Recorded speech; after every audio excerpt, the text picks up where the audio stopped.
Palang simula kay Dongdong. Ano sabi ko kay Dongdong? Brother mo yan.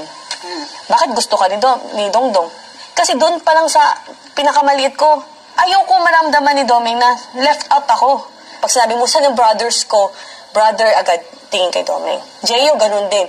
Kung ano yung meron si Jeyo, gusto niya meron si Doming. Minsan nga, mas meron pa siya. Hindi na ever naging madamot si Popot mo. Dumating ka pa lang sa bahay. May pili ka na, nasutoy mo dyan. Alam mo yan, pinupormahan ka pa. Pinuruan ka pa mag-basketball, di ba? Kasi ayaw niya maramdaman, left out ka. Kasi para sa kanya, yes, may kapatid na agad ako. Hindi nila naisip na, ampun, walang ganun, Ming. Isip niya agad na instant. Nagkaroon ako agad ng kapatid. And which is sinabi naman ni Kuya Popot mo sa'yo na, pasensya na, Ming, kasi wala akong kapatid. Ang layo ng gap nila ni Dongdong. Kaya dumating ka, talagang maharot siya, malambing siya, buhat ka niya, kiliting ka niya. Eh, ikaw naman pala, hindi sanay. Napipikon. Pag siya naasar, lalaiting ka pa niyan.